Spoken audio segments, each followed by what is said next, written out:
My mother looked me dead in the eye and said, "This place isn't for losers." I stood up, walked out, and never begged to belong again. The smell of roasted chicken and garlic bread should have felt like a blanket pulled over a long day. Instead, it was a museum exhibit glass between me and the life inside. Candlelight trembled across the polished table, catching on Sophia's diamond studs and the rim of Dad's water glass. Daniel's shirt was crisp, his smile even crisper. I stood in the doorway holding my coat, the gift bag's handles biting into my fingers, as Mom folded her napkin into a perfect square and pronounced a sentence that trimmed me out of the frame. For a heartbeat, I tried to file it under joke like a label I could peel off later. Dad kept chewing as if the fork were a shield. Daniel stared at his plate. Sophia's hand found his like an instruction. Don't move, don't look, don't disrupt the picture. In the kitchen, the marble countertop waited for the gifts I had chosen with a care that now felt naive. A silk scarf the exact emerald of Mom's favorite earrings, and a silver watch engraved for Dad. Thanks for teaching me to fix everything. Fix everything. The irony stung.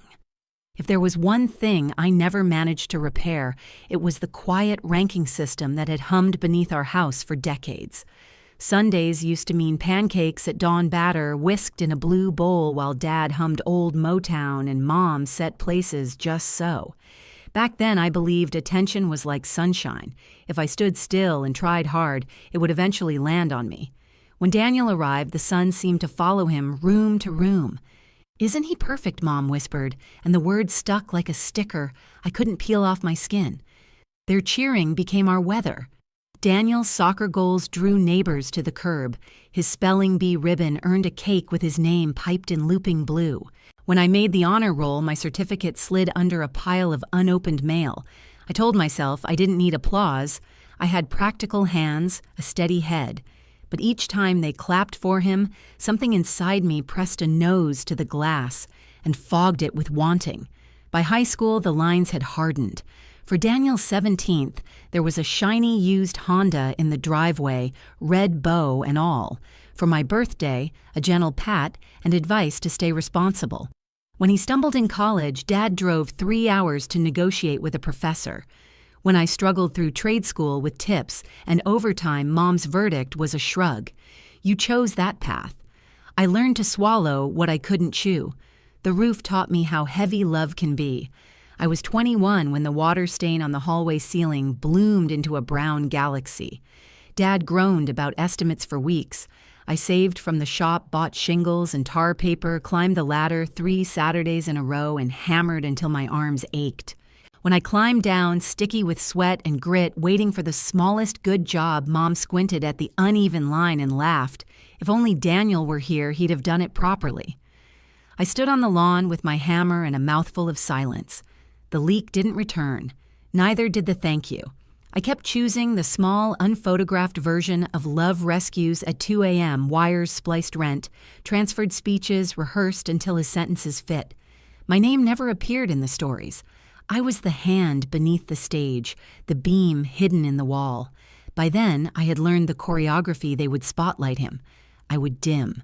They would claim we. I would be the quiet eye. So I brought gifts that night like offerings to a temple that never accepted my currency. The scarf was not just silk. It was a translation. I see you. Do you see me? The watch was not just time. It was a question. Did you notice I learned because of you? Even when you didn't look under the kitchen light, the emerald gleamed, the metal shone, and both seemed instantly ridiculous, like flowers left on a doorstep that rejects bouquets. "Don't make a scene," Dad murmured, eyes grazing his plate, as if the shame were mine for breaking the silence rather than theirs for building it. Scene.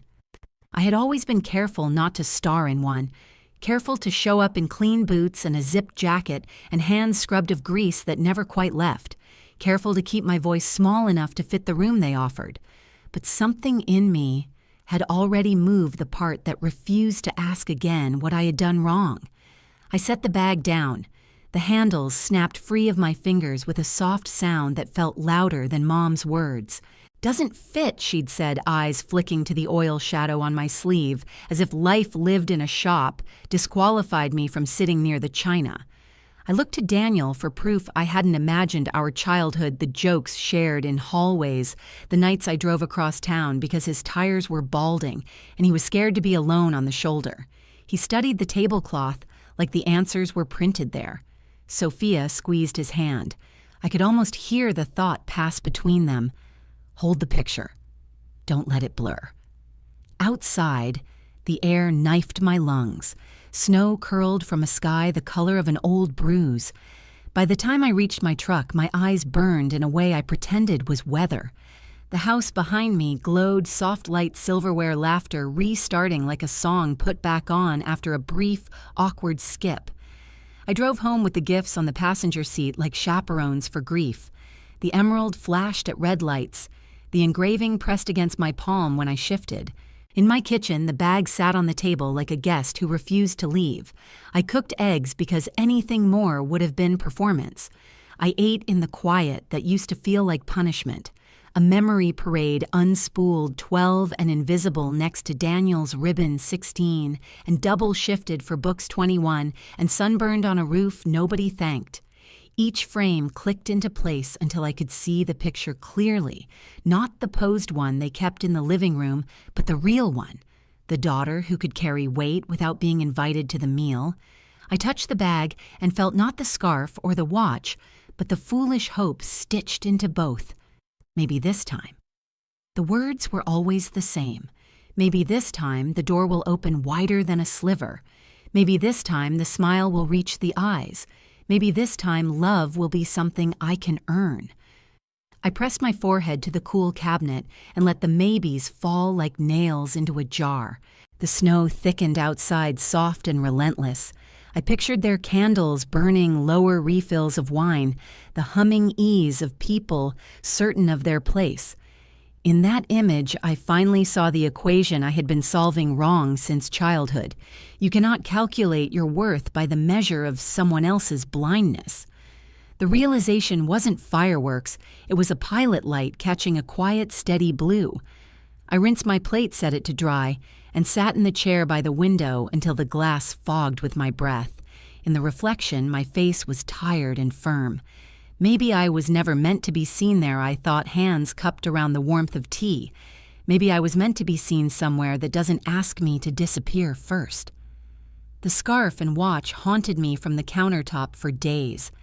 Every time I walked past the bag, its handles seemed to whisper, "You still tried. You still believed." I told myself I'd return them, get my money back, erase the evidence of another attempt to earn my way in.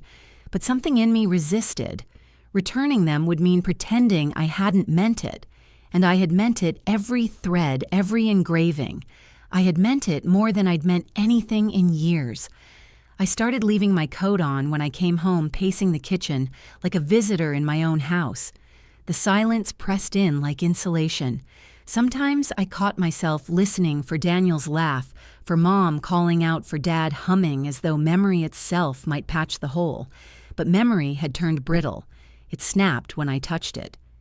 The breaking point didn't arrive as a shout or a slammed door. It arrived like rust spreading across metal, quiet, inevitable, corrosive.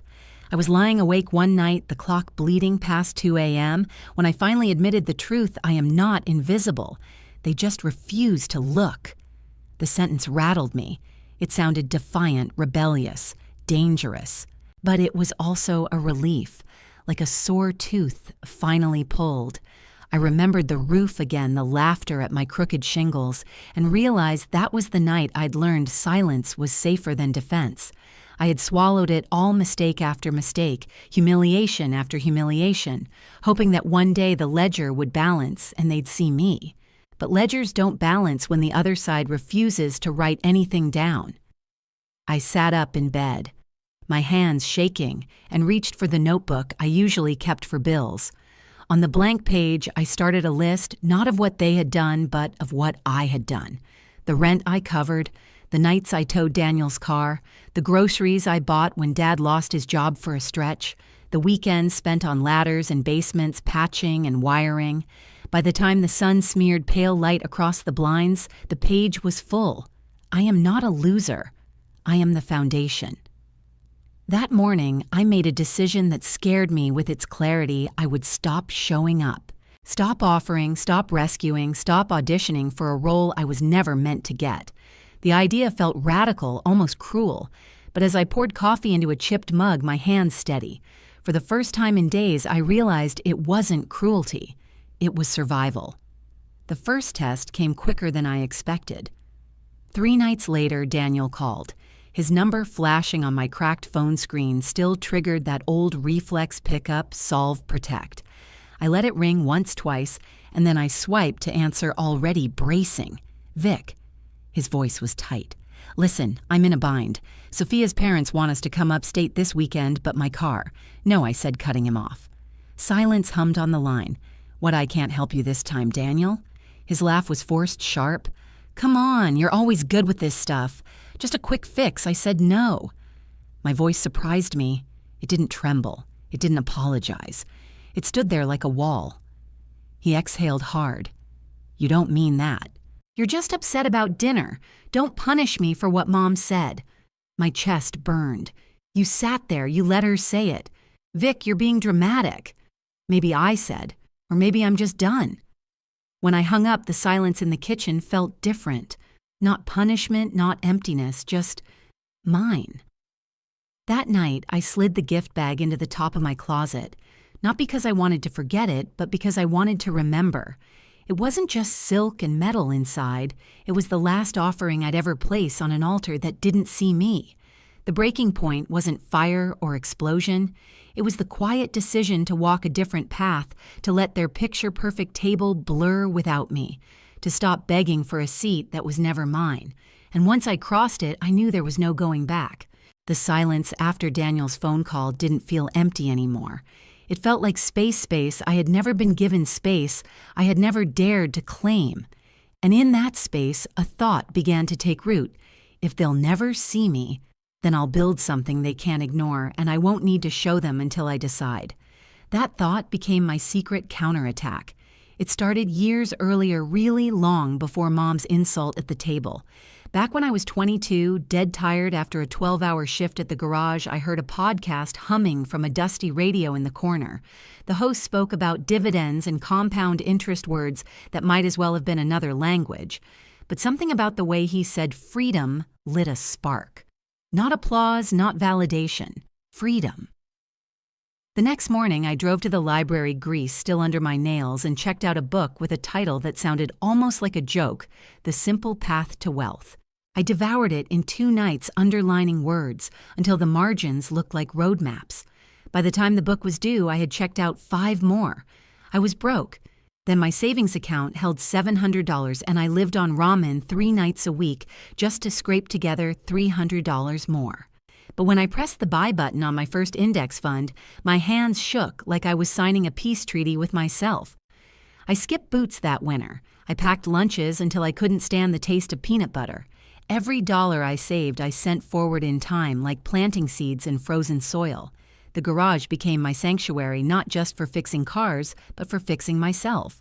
While coworkers laughed about my cheap habits, I was tracking dividends on scratch paper, running numbers on lunch breaks, teaching myself the language of independence. My paychecks were never large, but they were steady.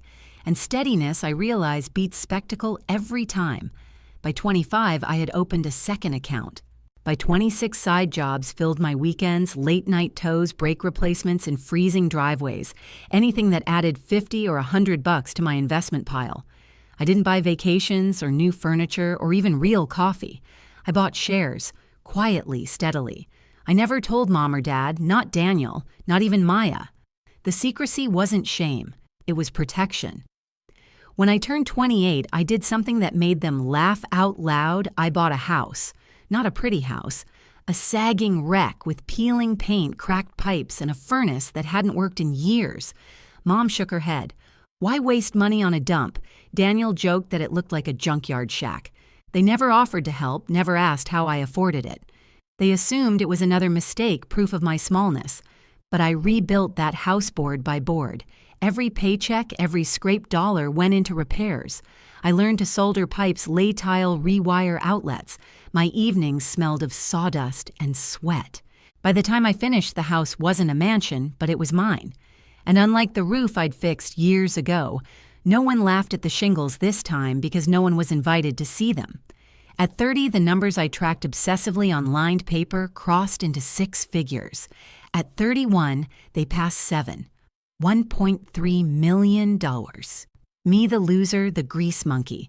The invisible daughter had quietly built a life more secure than the people who mocked me. I stared at the balance one night in disbelief, my hands trembling, not with fear this time, but with awe. I didn't celebrate with champagne or tell a soul. I made tea in my chipped mug, sat at my kitchen table, and whispered to myself, "This is mine. They can't take it. They don't even know it exists." That was the beauty of my counterattack. While they measured my worth in oil stains and hand-me-down coats, I was building a fortress brick by brick, invisible to their eyes. No dramatic exit, no angry speech, just quiet growth, silent proof, patient power. And yet the unopened gift bag remained in my closet, a reminder of the girl who once begged for a seat at their table. Sometimes I would glance at the emerald silk peeking through the tissue paper and smile bitterly. They thought I was unworthy, disposable. But I was carrying something bigger than their approval. I was carrying freedom. The silence they had forced on me had become my sharpest weapon, and I was ready for the day it cut through their picture-perfect world. It didn't take long for silence to crack. Secrets, no matter how carefully guarded, have a way of leaking through the seams. It happened on a gray morning 5 days after that dinner. I was under the hood of an old pickup in my garage, grease smudging my hands when the crunch of tires on snow jolted me upright. At first, I thought it was a customer, but then I heard voices familiar, sharp-edged, too close to memory.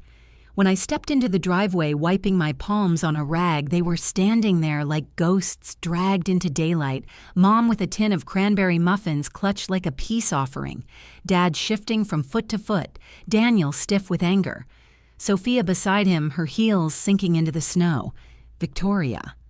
Mom called her tone brittle but bright, as if we hadn't last spoken in barbed wire. "We thought we'd drop by, check in on you." I crossed my arms. Check in after telling me I wasn't welcome at dinner. Her smile faltered. Sophia's eyes flicked toward Daniel, his jaw clenched, and then he stepped forward, voice-tight words already loaded. "You should have told us, Vic." I frowned. "Told you what? That you helped me. That you vouched for me at the shop, that you," his voice cracked, "that you covered for me when I couldn't pay rent." My chest tightened. The secret was out. Sophia's arms folded across her chest. "Evan told me. Said you practically trained him, that without you, he wouldn't have had a career. He also mentioned your investments, that you've been sitting on over $1 million and never said a word." The air thinned brittle with frost and shame. Dad rubbed the back of his neck, his voice softer than I'd heard in years. "We had no idea, sweetheart." I laughed sharp and bitter. "Of course you didn't. You never asked." Daniel's face reddened humiliation burning in his eyes. "Do you know how humiliated I felt Evan made me look like a fool in front of Sophia, in front of her family? He kept saying how much he admired you. You of all people." He jabbed a finger at me. "Do you know what that does to me?" I blinked at him. "To you, you mean the fact that I worked my ass off in silence makes you feel small." His voice rose shaky with anger. "You could have at least told us. Instead, you let everyone think you're some grease monkey scraping by. You made me look like I was nothing compared to you." Something in me snapped, but it wasn't fury. It was clarity. "I didn't make you look like anything, Daniel. You chose to live on the pedestal they gave you. You let them believe you were the golden boy while I carried the weight underneath." Mom's voice trembled. "Victoria, that's not fair. We only wanted the best for—" I cut her off. "For Daniel. Always Daniel. His games, his grades, his dinners, his moments. And for me, silence. Or worse." Sophia shifted uncomfortably.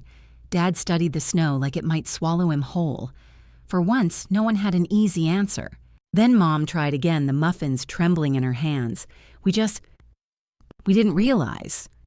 That's the problem, I snapped. You never realized because you never looked. The quiet that followed was heavy enough to crush bone. For a moment, even the wind held its breath. I could see their picture-perfect story cracking Daniel. Not as untouchable. Mom not as composed. Dad not as strong. The golden frame they'd always lived inside had split down the middle, and I was the crack they couldn't ignore. But just when I thought silence might settle, Dad cleared his throat. Maybe this could be a chance, he said cautiously. Evan mentioned a business idea, something with auto parts distribution. With your experience and your resources, it could help all of us. There it was. The truth underneath the muffins and the smiles, they hadn't come for me. They had come for what I had built. I stepped back, shaking my head slowly.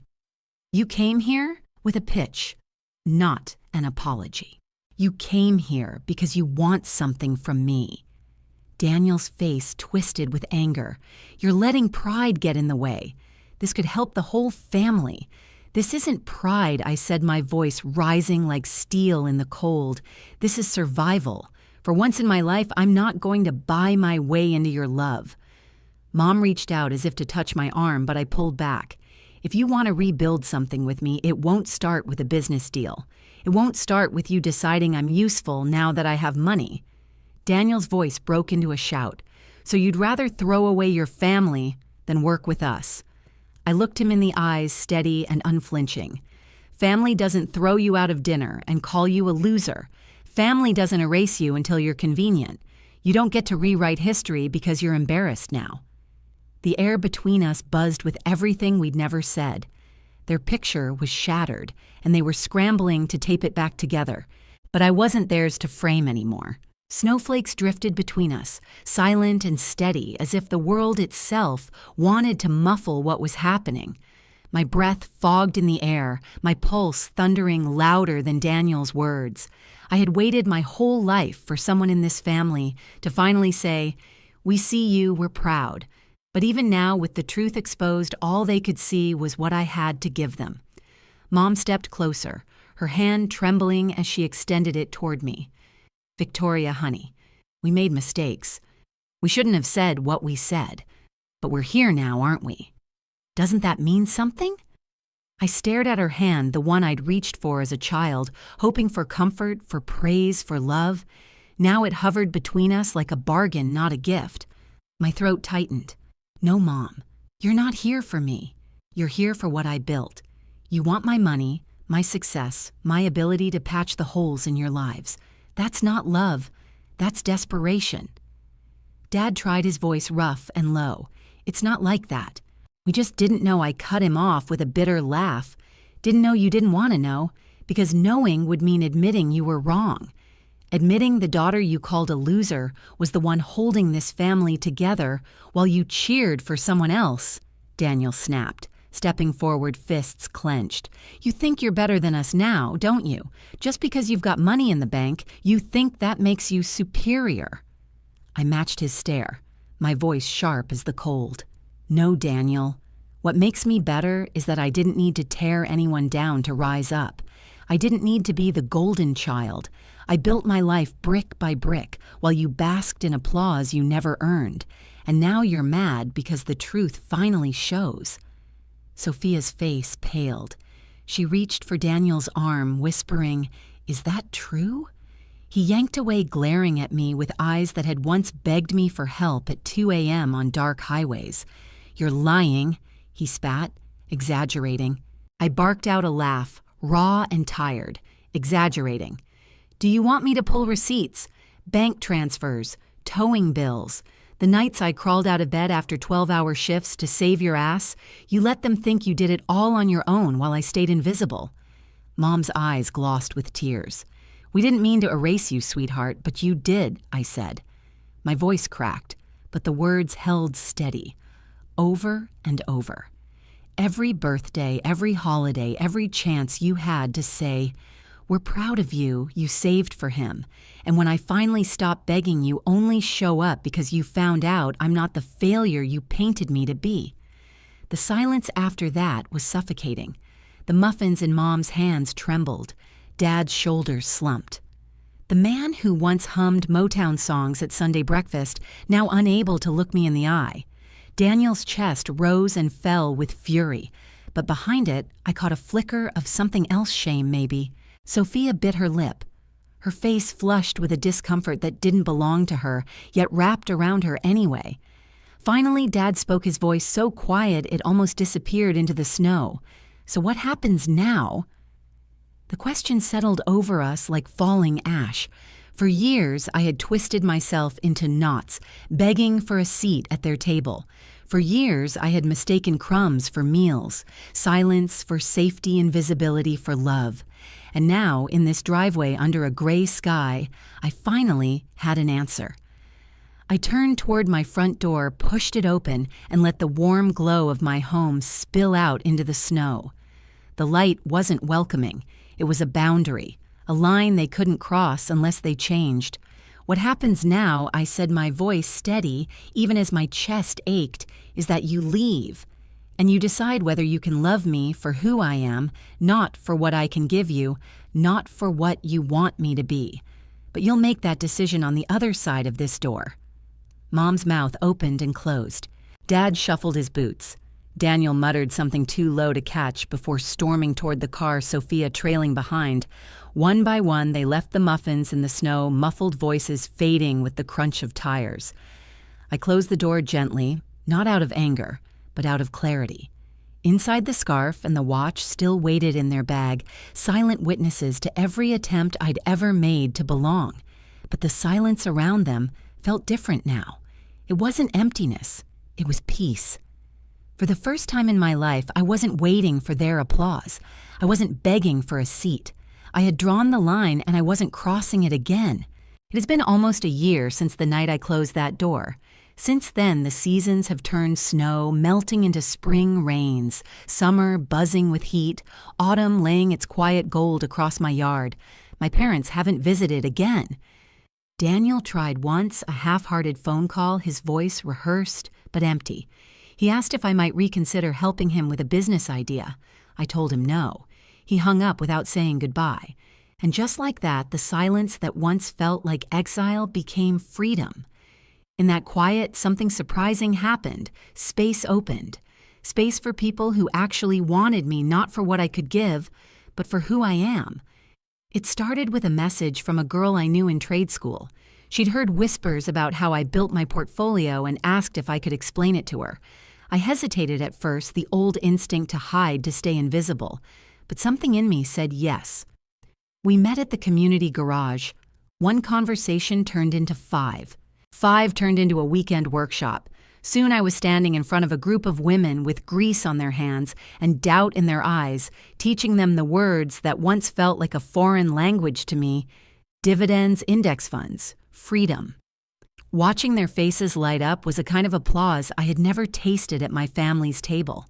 Not the hollow cheer of favoritism, but the raw spark of recognition. If she can do it, maybe I can too. Then there was Mrs. Anderson, my elderly neighbor with a sweet tooth and a sharper tongue than anyone I knew. Every week she'd call me over to fix something: a leaky faucet, a jammed window, a stubborn oven door. She always paid me in pie, always told me stories about her late husband. One afternoon as we sipped tea, she leaned across her table and said, "Home isn't where you're born, dear. It's where you're seen." Those words stuck to me like glue. For the first time, I realized she was right. Home wasn't the mahogany table where my mother polished silver and my father polished Daniel's image. Home was here, in a small garage that smelled of grease and possibility in the kitchen, where a neighbor shared pie and wisdom on a porch, where my best friend Maya dropped off coffee and donuts laughing that I worked too hard. Maya, of course, never left my side. She'd pull up in her beat-up Jeep hair, tangled in the wind, holding out 2 cups like offerings. "You working again?" she'd tease, brushing sawdust from my sleeves. We'd sit on the porch watching the apple trees I planted grow taller each season. She never once asked about numbers in my bank account. She only cared if I was happy. And somehow that mattered more than every checkmark of approval I'd chased my whole life. The scarf and the watch still sit in their gift bag on my counter. I thought about throwing them away dozens of times, but I never could. They're not wounds anymore. They're reminders. Proof of the girl who kept trying, who kept showing up even when she was invisible. Proof that I didn't fail, they did. Sometimes I touch the bag and whisper, "Thank you for teaching me." Because without those rejections, I might never have learned the truth. I am not a loser. I never was. Now, when I hear the word family, I don't think of the table that rejected me. I think of Maya's laughter, of Mrs. Anderson's tea, of the young women at my workshops raising their hands with questions and hope. That's family. That's belonging. That's home. And maybe that's why I can finally tell this story. Because the pain doesn't own me anymore. The silence doesn't define me. The echo of that night. This place isn't for losers has transformed into something stronger. This place is for me. Have you ever been pushed out of your own family only to find your strength on the other side? If you have, share your story in the comments. I want to hear it. And if you want more stories like this, don't forget to like this video and subscribe. You are not alone. And no matter what they told you, you are not a loser.